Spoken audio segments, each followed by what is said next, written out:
क्यों आप सबको अवगत कराना है कि सूफी इस्लामिक बोर्ड के द्वारा एक पत्र माननीय मुख्यमंत्री उत्तर प्रदेश सरकार श्री योगी आदित्यनाथ जी को इस आशय का प्रस्तुत किया गया है कि कानपुर नगर में जिस तरह से दावत इस्लामी की गतिविधियों के संबंध में बातें प्रकाश में आई थी और सूफी इस्लामिक बोर्ड के द्वारा प्रेस कॉन्फ्रेंस वगैरह करके सारे तथ्यों से अवगत कराया गया था, उसी संबंध में एक प्रार्थना पत्र मुख्यमंत्री जी को दिया गया है कि सूफी इस्लामिक बोर्ड का एक प्रतिनिधि मंडल माननीय मुख्यमंत्री जी से मुलाकात करना चाहता है और उसके लिए उनसे समय मांगा गया है। साथ ही सूफी इस्लामिक बोर्ड के राष्ट्रीय अध्यक्ष श्री मंसूर खान जी, राष्ट्रीय महासचिव श्री शाह सैयद हसनैन बकाई जी और राष्ट्रीय प्रवक्ता मुझ कौसर मजीदी के हस्ताक्षरों से हस्ताक्षरित एक पत्र देश के यशस्वी गृह मंत्री श्री अमित शाह जी को और देश के सारे राज्यों के सारे पुलिस महानिदेशकों को इस आशय का प्रेषित किया गया है कि देश में जिस तरह से पाकिस्तान समर्थित संगठन सक्रिय हैं और आतंकवादी गतिविधियां बढ़ाई जा रही हैं। अभी हाल में ही कल लखनऊ में जो गजवतुल हिंद अंसार के जो सदस्य पकड़े गए हैं वो एक बहुत बड़ी आतंकी योजना को अंजाम देने की फिराक में थे और हमारी सुरक्षा एजेंसियों की सतर्कता और सूझबूझ के चलते उनको समय रहते पकड़ लिया गया और प्रदेश एक बहुत बड़ी अनहोनी घटना से जो होने वाली थी वो बच गया।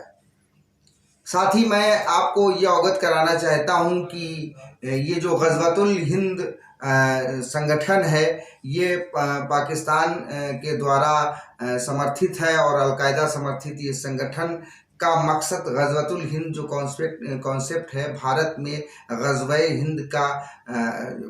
जो महायुद्ध है, पाकिस्तान का जो ड्रीम प्रोजेक्ट है गजवे हिंद, उसको भारत में लाना है और इसके संबंध में तुर्की मलेशिया के द्वारा जो गठबंधन पाकिस्तान में बनाया गया है ये उसका अपनी योजना को मूर्त रूप देने के लिए ये संगठन बनाया गया है। बहुत ही काबिले जिक्र बात ये है जो सूफी इस्लामिक बोर्ड सारे देश के सामने बताना चाहता है वो ये है कि गजवे हिंद पाकिस्तान का ड्रीम प्रोजेक्ट है और पाकिस्तान में गजवे हिंद आंदोलन से संबंधित बड़े आंदोलन चलाए गए जिसमें से जमाते इस्लामी के पहले और बाद में दूसरे संगठन की बुनियाद रखने वाले डॉक्टर इसरार कासमी इस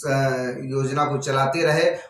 सन 2010 में इसरार कासमी की मृत्यु हो जाने के बाद इस गजवे हिंद के जो आंदोलन को पाकिस्तानी बरेलवी फिक्र के मुल्ला मौलवी आसिफ अशरफ जलाली और खादिम रजवी द्वारा इसको चलाया गया और कहीं ना कहीं 2012 से लेकर के 2019 तक इस पूरे आंदोलन को एक बड़ा बल मिला और उसी के बाद से ही सन 2017 में इस गजवतुल हिंद नाम के संगठन को कश्मीर में बनाया गया और उससे पूरे देश में ये गतिविधि संचालित की जा रही है। साथियों, पाकिस्तान दौरे कदीम से हमारे मुल्क का दुश्मन रहा है, तो ऐसे दुश्मन मुल्क की कोई भी तंजीम हमारे मुल्क के साथ वफा करे, हमें इस पर शक है और इसी शक व शुकूक के चलते हम लोगों ने ऐसी तंजीमों पर जांच कराने की एप्लीकेशंस मुख्तलिफ तारीखों में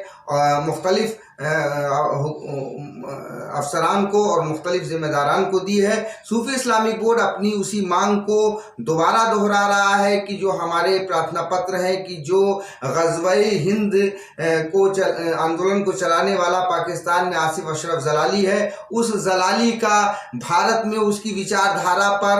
आधारित होने के कारण समर्थन करने वाले जो भी मुल्ला मौलवी हैं जो जलाली का समर्थन करते हैं उन मुल्ला मौलवियों पर कार्रवाई की जाए और दावत इस्लामी जैसी पाकिस्तानी संस्था देश हित में देश की आंतरिक सुरक्षा को दृष्टिगत रखते हुए इस संस्था पर कड़ी कार्रवाई की जाए। यही हमारी मांग है और इसको हम पुनः दोहरा रहे हैं। धन्यवाद।